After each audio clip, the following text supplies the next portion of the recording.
with cameos. Yeah, there might be some days where you're sitting there practicing and playing, and then next thing you know, you get a DLC cameo that comes out, and your character's top tier. Because that DLC cameo solved the problems you were missing. Right. Now, they haven't been that polarizing yet, but there are some that have been heavily changing some things, like Cyrax's block string pressure for some of these characters, and also what Serena was able to do for a bit too. But now we're going to see our first Scorpion show up, which I like this. I've been curious about testing this myself because the Sector Oki is great off of the aerial spear. Yeah. But the restands, having a restand when you can't get your spear restand is actually pretty strong. Yeah, I was a naysayer of Striker day one. I'm pretty curious to see how folks will implement this, because I think of other characters that do what Striker does, namely in the zoning, right, with Hellfire coming from Scorpion, I think is a better pick. But you got something here for me. What's up? I just realized that he also gives Scorpion an overhead.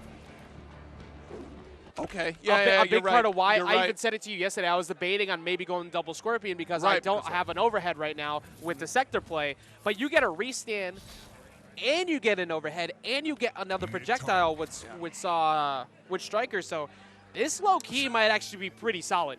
Look at this. So, there is somebody judging you how you're playing right now.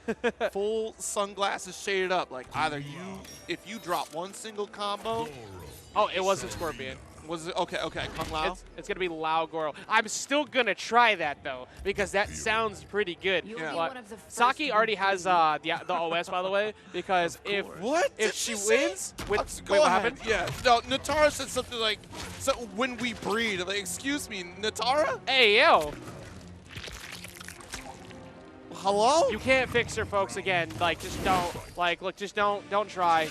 No, it's not someone who's willing to do that. All right.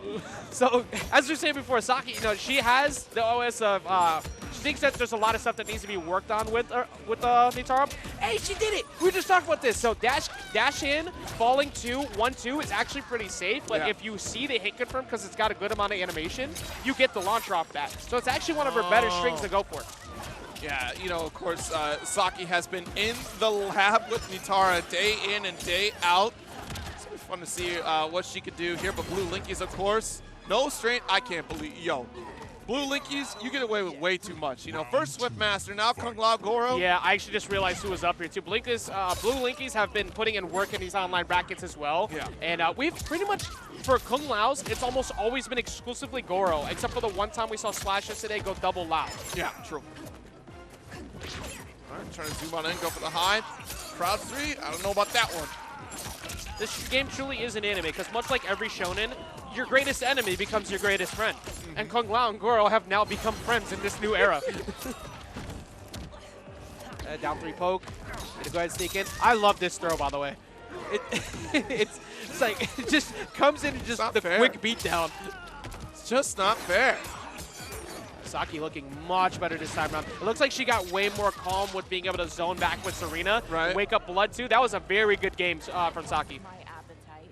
Final round, fight. Yo, wait, what is with this beat drop? Bro, it picks up on round 3s now. Close it out to Shaolin Fist. The Hat and Goro coming in. Yeah, you gotta give that respect. Don't try to get reckless there. Nice block and dive kick. Great patience here from BLUELINKYS. Dive kick is great when it hits, awful when you miss. And you're going to take a 38% punish for that. Ooh, nice armor up. The blood. Blood spew. As we mentioned before, do not block it. Duck it. It's an easy way to get a punish on that. Don't let them get away with those Serena block strings for free. Oh, this track. Bro, okay. Wait a minute. You hear the bop?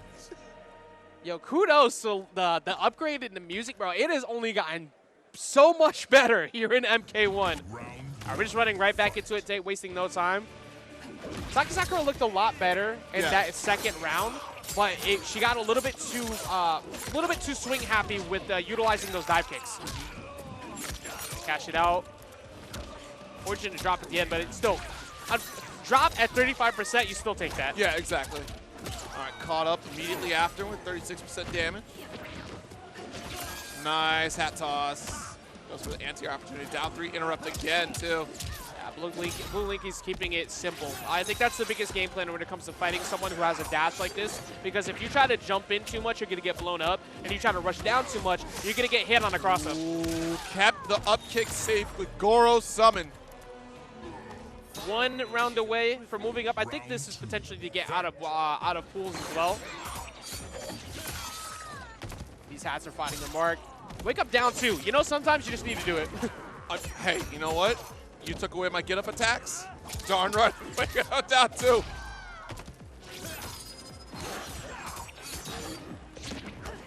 Good blocks again. Just hold that block button. If you have something layered behind it, so I think Natara could use a couple of those more lockdown-heavy cameos to help guarantee those situations. Nice breaker here. A full screen situation. Try to go for the air-to-air dive kick, or just to get the better positioning anyways. Race to the ground to try to punish the opponent for staying in the air too long. And finally going for forward 3. Hasn't gone for it all day, but it doesn't matter. Even with this, the amount of damage, yeah, you got to get out of there. Nice. I like the full screen distance here. You're low on health, so you may as well, but this throw will wrap it up. 2-0 victory for BLUELINKYS over SAKURA. Yeah, well played. Yeah. Honestly, again, it's a simplification of the game plan. You have someone who wants to dash in.